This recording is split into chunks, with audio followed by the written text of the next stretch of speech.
Bonjour à tous, alors j'espère que vous allez tous toujours bien, ainsi que les membres de vos familles et vos proches. Donc ici on va commencer à faire le correctif de chimie, l'exercice que je vous avais envoyé. Alors j'ai regardé vos réponses, effectivement on voit que cette première partie de nomenclature commence à être acquise pour beaucoup d'entre vous. Je vais recommencer par des explications simples de comment est-ce qu'on y répond, puis ensuite on passera assez rapidement à la question 2. Donc chlorure d'hydrogène, c'est évidemment un élément assez simple. On va fonctionner donc de nouveau avec une lecture à l'envers. Chlorure d'hydrogène, donc ça veut dire qu'on commence par le H. Attendez, hein, hop, ici. Et donc on va avoir HCl.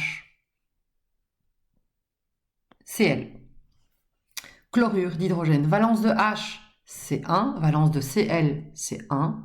Ça, il faut regarder dans votre tableau Mendeleïev pour ceux qui ont oublié comment est-ce qu'on voyait les valences. Le chlore, vous voyez qu'il est bien tout à fait à droite de votre tableau. Oui, si vous n'avez pas le tableau, vous mettez sur pause, vous allez le chercher. Hein. Sans tableau, on ne va pas y arriver.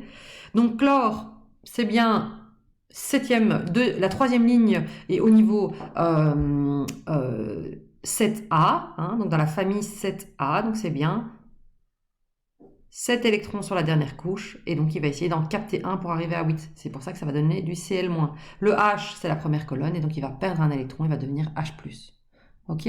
Chlorure de sodium, sodium Na, et ensuite Cl à nouveau.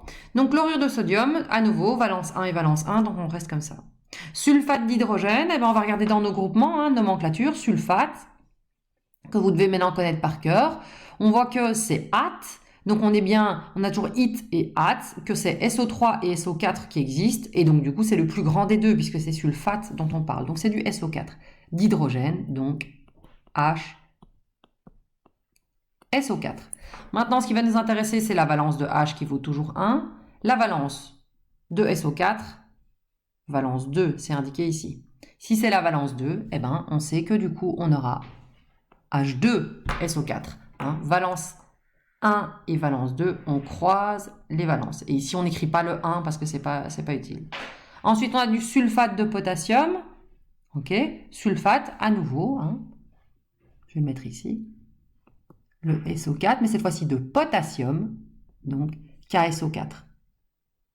Sulfate de potassium, ça veut dire qu'à nouveau, on a un groupement qui a une valence 2. La valence du potassium, c'est 1, donc K2SO4. Alors, du nitrate d'hydrogène. Ok. De nouveau, on a nitrite ou nitrate qui existe. Nitrate, c'est donc le plus grand des deux. Lesquels existent, on a ici, dans les nitrates, nitrate et nitrite ici, NO2 et NO3. Donc c'est plus NO3 et NO4, hein, c'est bien NO2 et NO3. NO2 et NO3, c'est donc le plus grand des deux. Nitrate, NO3. Donc c'est H, NO3. Valence de H, c'est 1. Valence de NO3, ici, c'est 1. Donc on laisse ça comme ça.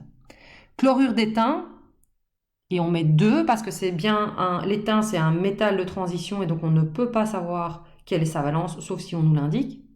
Ok. Et donc, ici, chlorure d'étain.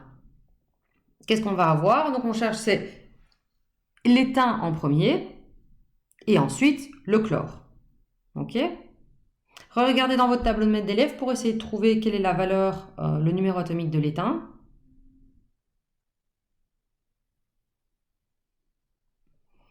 Pour ceux qui l'ont trouvé. Donc c'est bien le 50, hein, c'est le numéro atomique 50. Et donc l'étain, SN, et le chlore, Cl. Donc on a bien SN, Cl. Ok. Et donc la particularité de l'étain, c'est qu'il peut avoir valence 4 ou valence 2. Dans ce cas-ci, la valence 2. Et donc, qu'est-ce qu'on va avoir? Valence 2 pour l'étain, valence 1 pour le chlore. On croise les deux, SN1 qu'on n'écrit pas, Cl2 qu'on écrit. Hein. Donc c'est bien ici, celui-ci que je mets là, et le 1 que je mets ici, donc que j'écris pas. Ça a l'air d'être acquis pour tout le monde, hein, donc jusque-là ça va. Bromate de potassium, à nouveau, hein, on va avoir le bromate, on regarde les groupements, ici. Vous l'avez, où est-ce que vous l'avez d'ailleurs? Ah, je ne voulais pas donner le bromate.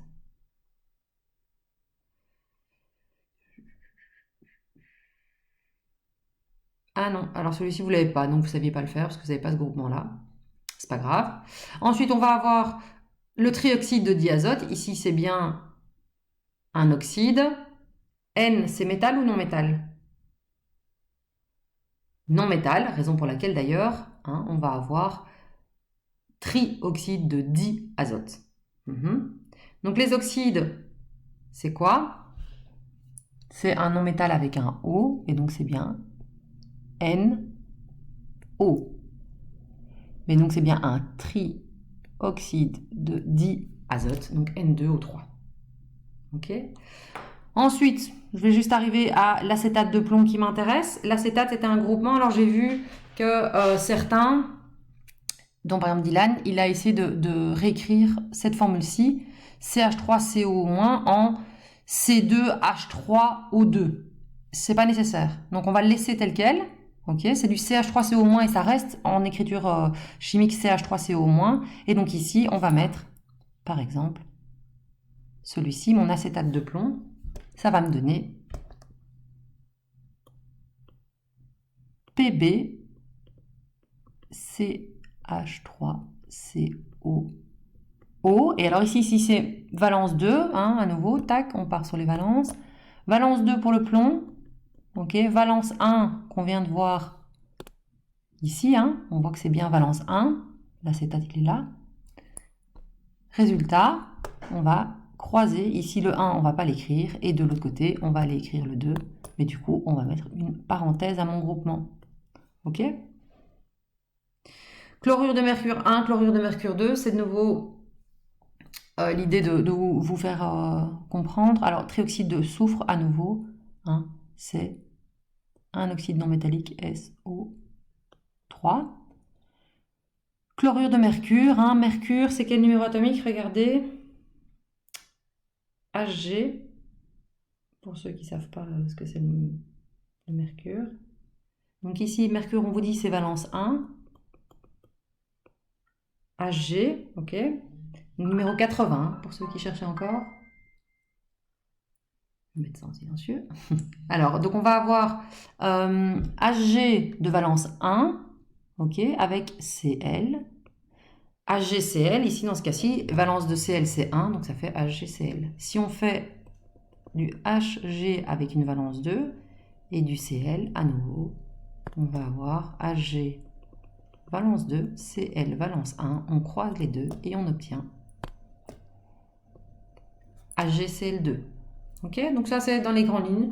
Je vous enverrai le correctif après, peut-être pas avec ces notations-là justement, mais avec les notations faites à l'ordinateur. Alors on continue. Ici on va avoir la deuxième question qui demandait d'écrire les équations moléculaires ioniques net. Alors là, il n'y a personne qui a vraiment compris l'exercice. C'est peut-être parce qu'on ne l'a pas fait suffisamment en classe.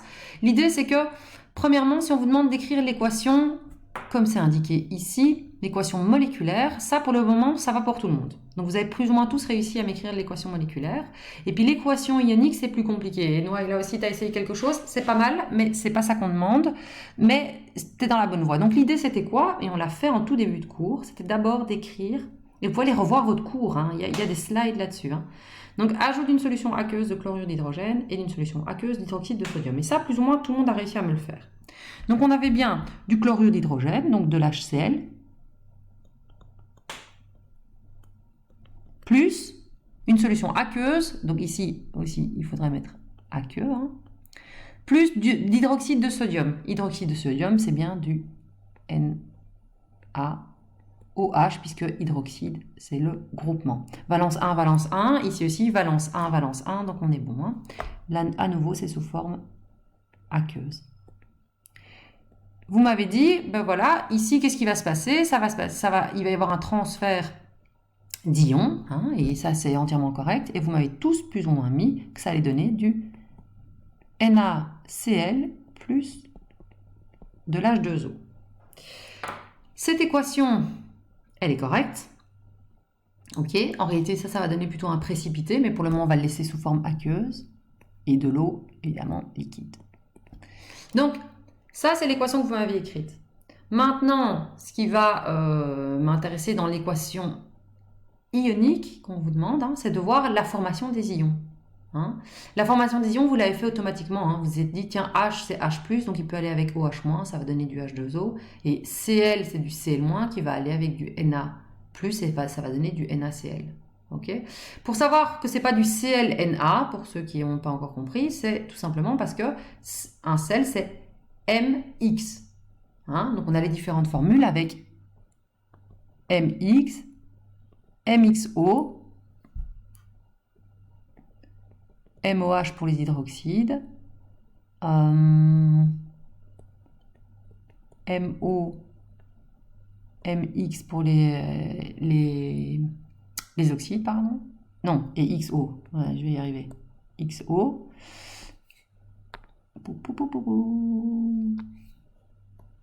Pour les oxydes. Et ensuite, vous allez avoir les HX et HXO. Ok? Donc ça, c'est les différents... C'est l'ordre dans lequel il peut être. XM n'existe pas. Donc c'est bien MX. Ici, donc du coup, on va avoir ça. Maintenant, l'équation ionique qu'on vous demandait, c'était de garder uniquement les ions. Donc l'équation ionique, au-delà de l'équation ionique nette, ça c'est peut-être un peu tôt pour faire l'équation ionique nette, mais donc l'équation ionique, qu'est-ce que ça m'aurait donné? Si je prends la même équation, c'est donc bien. Je vais effacer ça. Ce que vous avez fait instinctivement. Poup, poup, poup. Ok. On va avoir votre HCl qui est en fait du H+, plus Cl-, ok, plus ici hydroxyde de sodium, donc Na+, plus OH-, ok.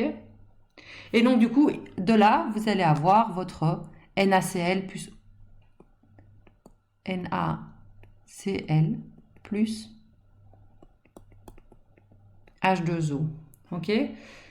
Donc ça, c'est ça. Normalement, en fait, l'idée, c'est quoi? C'est de dire que ici, on va annuler ceux qui sont spectateurs. Et dans ce cas-ci, mais ça, vous ne savez pas encore le faire, les deux spectateurs, c'est ceux-là et ceux-là. Ok? Puisque c'est une réaction acide-base. Donc, c'est un transfert de... C'est un transfert de...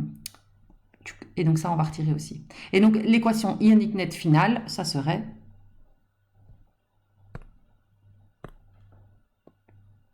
H+, plus OH- qui me donne de l'H2O. Ok, donc ça c'est la version finale. Tout simplement, mais parce que ceux-là ne servent à rien dans la réaction. C'est une réaction acide-base, et donc c'est bien le transfert de H+ qui nous intéresse. Ça, vous ne deviez pas réussir à le faire, ça ne m'inquiétait pas. Mais par contre, ça, vous devez être capable de le faire. Donc transformer ça en ion. Tout comme les équations d'ionisation, qui sont bien. Donc l'idée de dire que tu vas avoir ici par exemple du HCl qui va se transformer en H++ Cl-. Ok, ça c'est notre formation, si vous voulez, des différents ions. On continue pour la suivante, mais je vous dis pour l'équation moléculaire, c'était relativement bon. Ok. Alors ici, vous avez de nouveau bromure d'hydrogène. Donc là, on est bon par contre, c'est pas du bromate. Bromure d'hydrogène, donc le Br, brome. Ok. Numéro atomique 35. Ok. Et donc on a du